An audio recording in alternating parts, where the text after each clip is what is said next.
నమస్తే, welcome to Andhraprabha. నేను తేజస్వి.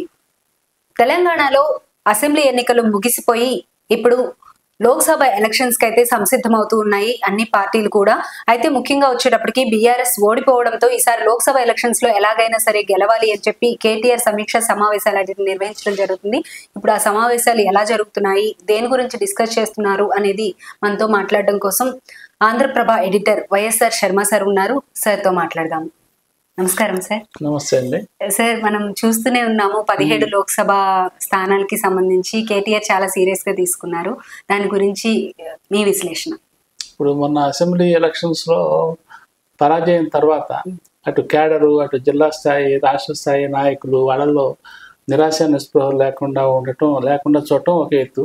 ఇంకోటి ఏంటంటే ఇంకా 2 నెలల్లో లోక్సభ ఎలక్షన్లు వస్తున్నాయి తెలంగాణలో. సో ఆ లోక్సభ ఎలక్షన్లకి మళ్ళీ అసెంబ్లీ ఎలక్షన్స్ స్థాయిలో ఎట్లా చేశామో మళ్ళీ పార్టీలు అదే స్థాయిలో పోరాడాల్సిందే, మళ్ళీ వీలైన ఎక్కువ స్థానాలు సంపాదించుకోవాల్సిందే. అందుకోసం కేటీఆర్ గారు ఏం చేశారంటే రివ్యూ సమావేశాలు పెడుతున్నారు రోజు. ఒక్కొక్క జిల్లా తీసుకొని, ఒక్కొక్క లోక్సభ సీటు తీసుకొని ఆదిలాబాద్ తో మొదలుపెట్టి వరుసగా గత 5-6 రోజులుగా జరుగుతూ వస్తున్నాయి. ఈ రోజు భువనగిరి లోక్సభ సీటు పరిధిలో సమీక్ష జరిగింది. స్థూలంగా ఏంటంటే ఒకటి క్యాడర్ నిరాశ చెందకుండా వాళ్ళని బూస్టప్ చేయడం ఒక పాయింట్.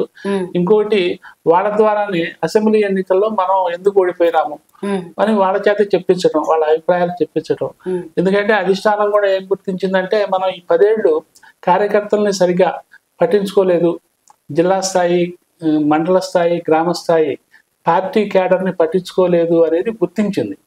ఆ గుర్తించిన దాన్ని వాళ్ళకి ఇండైరెక్ట్ గా కన్వే చేయటం కోసం వాళ్ళ చేతనే అభిప్రాయాలు చెప్పించి, సరే ఈ లోపాలని మనం సరిదిద్దుకుందాము, ఇప్పటికీ మించిపోయిందేమీ లేదు, మనం దారుణంగా ఏం ఓడిపోలేదు, మనం దాదాపు 14, 15, 16 చోట్ల 100 ఓట్లు 1000 ఓట్ల తేడాతో ఓడిపోయినవి కూడా ఉన్నాయి.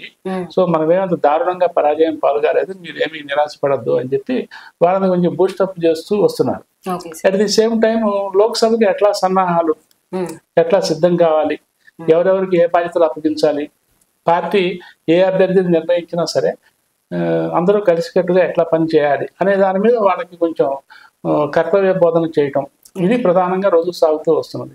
ముఖ్యంగా ఈ రోజు చూస్తే ఈ భువనగిరి సమీక్షలో కేటీఆర్ గారు ఇంకొంచెం డీప్ గా మాట్లాడారు. ఎందుకంటే మనం ఓడిపోవడానికి ముఖ్యంగా వాళ్ళలో కొంతమంది ఏమన్నారంటే అక్కడక్కడ ఈ సోషల్ మీడియాలో ఎవరెవరు బీఆర్ఎస్ జిల్లా స్థాయి నాయకులే ప్రజలు మనని ఓడించి తప్పు చేశారు అని అక్కడక్కడ కామెంట్స్ వినిపిస్తున్నాయి, కానీ మీరు అట్లా భావించడం, మీరు అట్లా సోషల్ మీడియాలో ప్రచారం చేయడం కరెక్ట్ కాదు. అదే ప్రజలు మనకి 2 సార్లు గెలిపించారు. తెలంగాణ ఉద్యమంలో 15-20 ఏళ్ళు మనకి ఫుల్ సపోర్ట్ ఇచ్చారు. ఆ ఉద్యమంతోనే మనల్ని గెలిపించారు. 2 దఫాలు మనం 10 ఏళ్ల పాటు అధికారంలో ఉన్నాము. ఇప్పుడు ఒక్కసారి మన ప్రోగ్రాం నచ్చగా వాళ్ళు ఓడిస్తే వాళ్ళు తప్పు చేశారని మనం అంటే వాళ్ళు నిజంగా హర్ట్ అవుతారు కదా, వాళ్ళు అఫెండ్ అవుతారు, వాళ్ళ ఈగో హర్ట్ అవుతుంది. అది కరెక్ట్ కాదు. వాళ్ళందరూ మనవాళ్లే, కాకపోతే వాళ్ళు సరైన తీర్పు ఇచ్చారు అని మనం సిన్సియర్ గా భావించాలి. వాళ్ళు ఎందుకు మనకి తక్కువ సీట్లు ఇచ్చారు అవతల పార్టీ కంటే అని సమీక్ష చేసుకొని ఆ లోటుబాట్లను మనం సరిదిద్దుకోవాలి. అంతే తప్ప ఇక నుంచి అటువంటి ప్రకటన చేయొద్దు అని చెప్పి వాళ్ళని హింట్ చేయడం జరిగింది. ఇంకోటి ఏంటంటే ముఖ్యంగా ఆయన ఒక 10 కారణాలు, ఓడిపోవడానికి 10 కారణాలు అని చెప్పి ఆయన విశ్లేషించారు. ఆ 10 కారణాల్లో ఏంటంటే ఒకటి, క్యాడర్ ని మనం పట్టించుకోలేదు. ముఖ్యంగా ఇతర పార్టీల నుంచి వచ్చిన జిల్లా స్థాయి, మండల స్థాయి, విలేజ్ స్థాయి క్యాడర్ ని మనం వాళ్ళని ఏం పట్టించుకోలేదు. ఈ 10 ఏళ్ళు మనం చెప్పిన ప్రతి ప్రోగ్రాము వాళ్ళు చేస్తూ ఉన్నారు, కానీ వాళ్ళ ఆర్థిక స్థితిగతుల్ని మనం 10 ఏళ్ల పాటు ఒక కార్యకర్త ఆర్థిక స్థితిగతులు పట్టించుకోకపోతే అతను ఎట్లా బతుకుతాడు, మనల్ని అంటిపెట్టుకొని ఎట్లా ఉంటాడు, ఇవన్నీ కూడా ఇప్పుడు పార్టీ అధిష్టానం గుర్తించింది అని ఒక మెసేజ్ కన్వే చేయడం కోసం ఆయన చాలా బాగా ప్రయత్నించారు.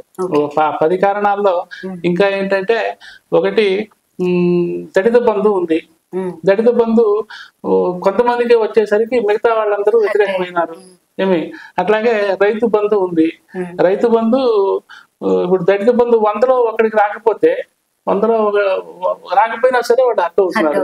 అట్లాగే రైతు బంధు ఉంది. రైతు బంధు ఒక సామాన్య రైతు, ఒక అరెకరమో ఎకరమో పొలం ఉన్న వాడికి డబ్బులు వచ్చినాయి. ఆయన పక్కనే 50 ఎకరాలు ఉన్న భూస్వామికి ఇస్తే అతను హర్ట్ అయినాడు. అతను మనకు వ్యతిరేకమైనాడు. ఇట్లా సూక్ష్మ స్థాయిలో ఆయన ఇటువంటివి రీజన్స్ ఎలివేట్ చేసి వాళ్ళకి వివరించి, ఇందులో మనం అయితే చాలా కొంచెం లోపభూయిష్టంగానే మనం నడుచుకున్నాము, అవి ఇప్పుడు మనం గుర్తిస్తున్నాము, వీటిని ఇక ముందు మనం అటువంటి ప్రాబ్లం రాకుండా చూసుకుందాము. ముఖ్యంగా గ్రామ స్థాయి క్యాడర్ని, మండల జిల్లా స్థాయి క్యాడర్ని మనం పట్టించుకోవాలి. అట్లాగే ఎమ్మెల్యేలకి మనం నియోజకవర్గంలో పెత్తనం ఇచ్చాము. ఎమ్మెల్యేకి నియోజకవర్గంలో పెత్తనం ఇవ్వడంతో ఏంటంటే మిగతా క్యాడర్ అంతా కూడా హర్ట్ అయింది. అట్లాగే ప్రతిదీ ఈ సంక్షేమ పథకాలన్నీ కూడా డైరెక్ట్ నగదు రూపంలో లబ్ధిదారుడికి ఇచ్చేస్తున్నాము. ఇక మధ్యలో క్యాడరు అంటే క్యాడర్కి ఓటర్కి మధ్య సంబంధం లేకుండా పోయింది. ఇక ఓటర్ క్యాడర్ని అడగడు, కార్యకర్తను అడగడు, కార్యకర్త ఓటర్ని కలవడు. ఎందుకంటే ఓటర్ ఇంటికి డైరెక్ట్ గా వచ్చేస్తున్నాయి అన్ని. సో వీళ్ళ మధ్య లింక్ తెగిపోయింది. లింక్ తెగిపోవడం వల్ల ఏమవుతుందంటే పార్టీ సంస్థాగత నిర్మాణం దెబ్బతింటుంది, అసలు పార్టీ అస్తిత్వమే దెబ్బతింటుంది. ఇవన్నీ మన ఓటమికి కారణాలు ఉన్నాయని చెప్పి ఆయన చాలా బాగా విశ్లేషించి చెప్పారు. సో నిజానికి ఇది ఒక బీఆర్ఎస్ కే కాదు.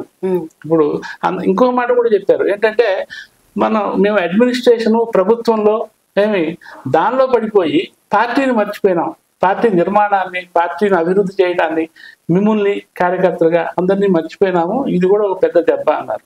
సో ఇదన్నీ కూడా ఇప్పుడు తెలుగుదేశం గతంలో ఏపీలో తెలుగుదేశం ఓడిపోయినప్పుడు కూడా తెలుగుదేశం అధిష్టానం కూడా ఇదే గుర్తించింది. చంద్రబాబు నాయుడు గారు ప్రభుత్వంలో పడిపోయి ఎప్పుడు రివ్యూ మీటింగ్ అని పూటలు గడిపేసి ఏళ్లు గడిపేసి పార్టీని పట్టించుకోలేదు. దాంతో పార్టీ క్యాడర్ కన్నా ప్రజలకి మధ్య సంబంధాలు దెబ్బతిన్నాయి. అందుకనే ఓడిపోయినామని వాడు సమీక్షించారు అప్పుడు 2019లో. సో ఇది జనరలైజ్డ్ ఫార్మాట్, ఇది జనరలైజ్డ్ ఫెనోమెనా. ఏ పార్టీ అయినా ఓడిపోవడానికి ఒక కారణం, వన్ ఆఫ్ ద రీజన్స్ ఏముంటుందంటే పార్టీని పట్టించుకోకపోవడం, పార్టీ గ్రాస్ రూట్ లెవెల్లో డైరెక్ట్ గా ప్రజలతో సంబంధాలు కోల్పోవడం. సో అదే ఇక్కడ ఇవాళ కేటీఆర్ గారు కూడా అదే చెప్పింది బీఆర్ఎస్ విషయంలో. అదే. Okay sir, thank you so much sir. Thank you.